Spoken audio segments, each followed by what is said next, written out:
the Russian Federation.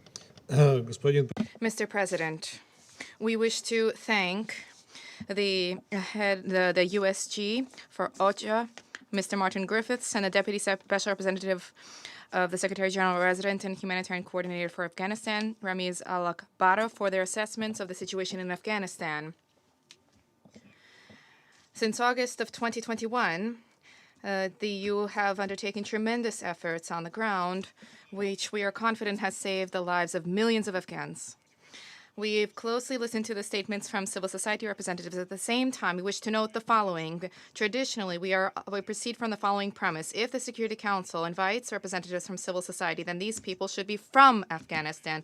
They should be aware of the realities on the ground and should be enduring those difficulties alongside the people.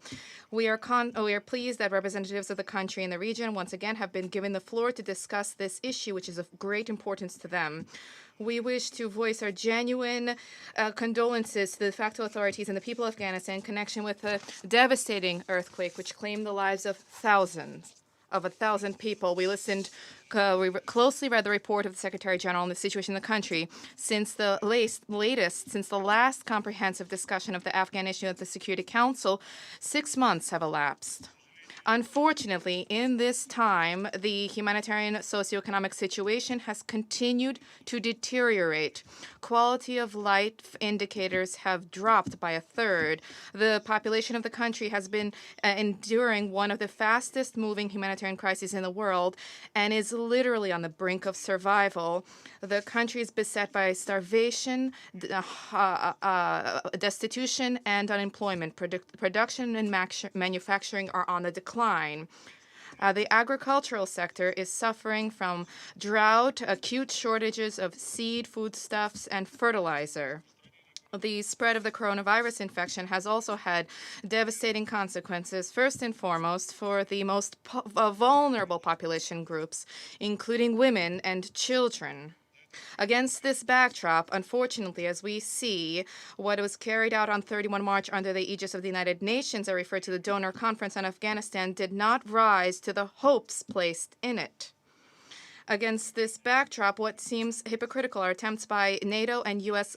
and NATO colleagues to shift responsibility to the international community as a whole for the current crisis situation in Afghanistan and for recovery of the country, as well as attempts to force the destitute Afghan people to pay their accounts for the 11 September attacks, which they had nothing to do with.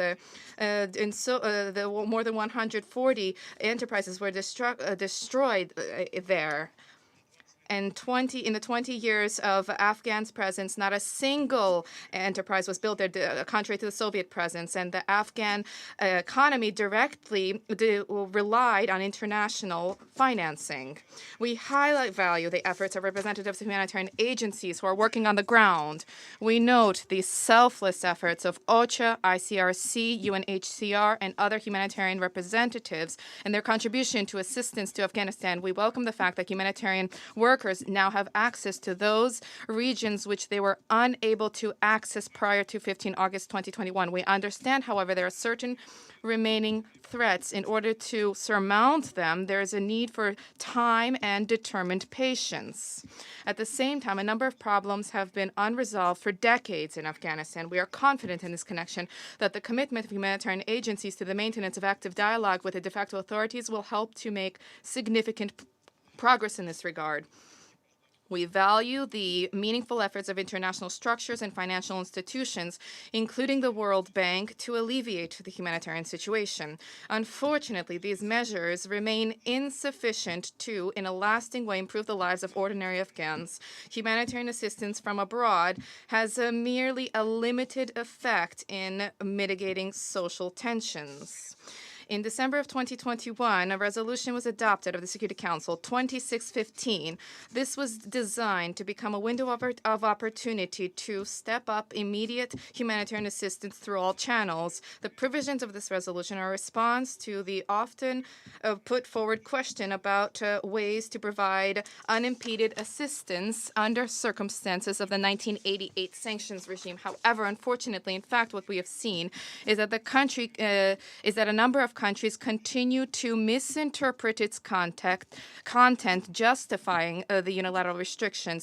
The already complicated humanitarian situation is exacerbated by the Afghan economic collapse and the complete paralysis of the banking system. Against this backdrop, what seem outrageous are the attempts by certain states under any pretext to halt the resumption of the work between Afghan financial operators and international banking systems and to indefinitely delay efforts to unfreeze Afghan assets. Such actions cast doubt on the sincerity of colleagues' statements about their interest in stability in Afghanistan. We urge Western states to stop capitalizing on the Afghan issue, to return monetary resources to the country, and to begin to provide comprehensive assistance to normalize the socioeconomic and humanitarian situation without conditions or qualifications. Ultimately, these states bear the main responsibility for the outcomes of their 20-year presence in the country. Mr. President, maintenance of stability in Afghanistan is central to regional efforts towards a peaceful settlement. We believe that this needs to be the overriding priority for the entire international community. For any inaction now will reverberate with a greater negative global consequences in the future, and destabilization will only benefit ISIL and other groups, including the Islamic Movement of East Turkestan, the Islamic Movement and Islamic Movement of Uzbekistan, and Jamaat Ansarullah. The creation of additional hotbeds of tension will play into their hands alone. We all are well aware of plans of ISIL to create a caliphate and to expand their influence to the Central Asian region and then to the Russian Federation. There are persistent acute issues related to narcotics production and smuggling. Afghanistan remains the world's leading opiate supplier in the world. Opiate supplier. We know the definitive efforts of the de facto government authorities to cut off this threat. However, these efforts alone do not suffice. Clearly, Afghanistan requires comprehensive assistance from the international community to develop alternative agricultural crops. Mr. President, we attribute tremendous significance to the efforts of UNAMA. We trust that the mission will pursue and continue to closely focus on what is contained in the mandate, namely humanitarian assistance and facilitating post-conflict recovery in Afghanistan.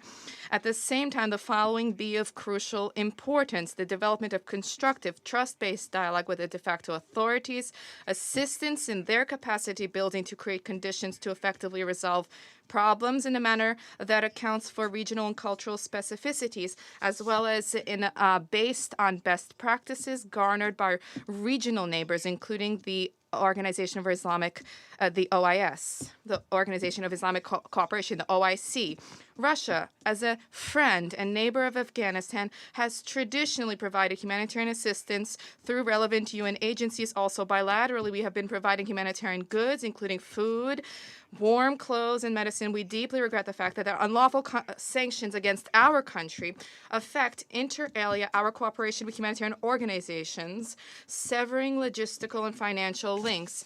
If necessary, we will stand ready to provide assistance to Afghanistan through grain supplies. We stand ready to continue to contribute to the advancement of a peaceful settlement and national reconciliation in Afghanistan. We maintain regular cooperation with the de facto authorities who have consistently focused on key problems in the country, including the terrorist and narcotics threat, political inclusivity, humanitarian assistance, and human rights, including those of women and girls.